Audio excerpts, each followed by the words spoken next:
আসসালামু আলাইকুম বন্ধুরা, আশা করি ভালো আছেন।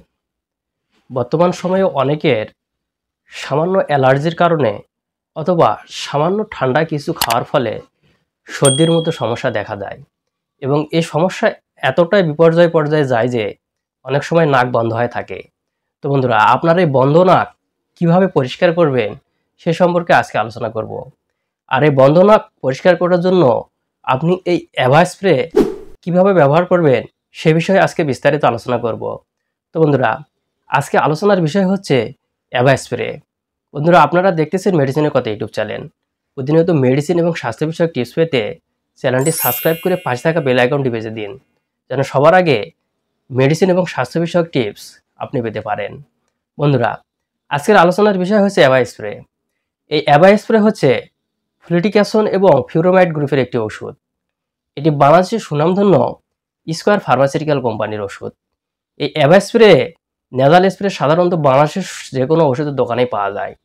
এই অ্যাভা স্প্রের ব্যবহার, এই অ্যাভা স্প্রে সাধারণত নাক বন্ধ হয়ে যাওয়া অর্থাৎ আপনার সর্দির কারণে যদি নাক বন্ধ হয়ে যায় সেক্ষেত্রে ব্যবহার করা হয়ে থাকে। এছাড়াও অ্যালার্জিক রাইনাইটিস, সবসময় নাক দিয়ে পানি পড়া, এছাড়াও সামান্য নাকে মাংস বৃদ্ধি হওয়া অর্থাৎ আপনার নাকে যদি মাংস বৃদ্ধি হয়ে থাকে সেক্ষেত্রেও অ্যাভা স্প্রে ব্যবহার করা হয়ে থাকে। এছাড়াও শ্বাসকষ্টের জন্য এই অ্যাভা স্প্রে ব্যবহার করা হয়ে থাকে। এক কথায় আপনার নাককে সর্বদা পরিষ্কার করার জন্য অর্থাৎ আপনার নাকের লাইনিংটি পরিষ্কার করার জন্য এই অ্যাভা স্প্রে ব্যবহার করা হয়ে থাকে। এই অ্যাভা স্প্রের মাত্রা ও সেবনবিধি।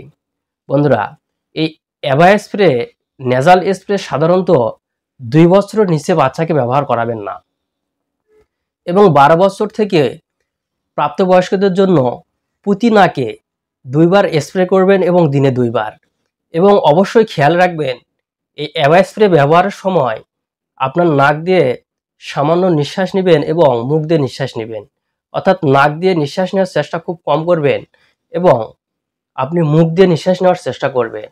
এবং 12 বছরের নিচে বাচ্চাদের জন্য প্রতি নেজালে অর্থাৎ প্রতি নাকে আপনি 1 বার করে স্প্রে করবেন এবং দিনে 2 বার।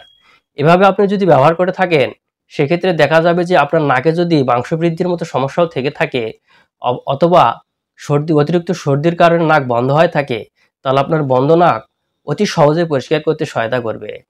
এই অ্যাভা স্প্রের পার্শ্ব প্রতিক্রিয়া। বন্ধুরা, এই অ্যাভা স্প্রে সেবনের ফলে সাধারণত আমাদের নাকের মধ্যে যে ছোট ছোট টিস্যু থাকে সেই টিস্যুগুলো শুকিয়ে যেতে পারে, সেই সঙ্গে নাক দিয়ে রক্ত আসার মতো সমস্যাও দেখা দিতে পারে। এই অ্যাভা স্প্রে সাধারণত গর্ভাবস্থা এবং স্তন্যদানকালে ব্যবহার করা যায় কিনা। বন্ধুরা, এই অ্যাভা স্প্রে সাধারণত গর্ভাবস্থা এবং স্তন্যদানে ব্যবহার করা যায় কিনা সে বিষয়ে এখনও পরীক্ষিত হয়নি। সেক্ষেত্রে আপনাকে এই অ্যাভা স্প্রে ব্যবহারের ফলে অবশ্যই গাইনোকোলজিস্ট একটি ডাক্তারের পরামর্শ নিয়ে আপনি গর্ভাবস্থায় এই অ্যাভা স্প্রে সেবন করবেন। এবং সর্বোচ্চ সতর্কতা হচ্ছে এই অ্যাভা স্প্রে অবশ্যই 2 বছরের কম বাচ্চাদের ক্ষেত্রে ব্যবহার করবেন না। বন্ধুরা, এই ছিল অ্যাভা স্প্রে সম্পর্কে আজকের ভিডিও। যদি অ্যাভা স্প্রে সম্পর্কে আপনার কোনো প্রশ্ন থেকে থাকে তাহলে আপনি কমেন্ট করতে পারেন এবং ভিডিওটি ভালো লাগলে অবশ্যই একটি লাইক এবং চ্যানেলটি সাবস্ক্রাইব করতে পারেন। ধন্যবাদ।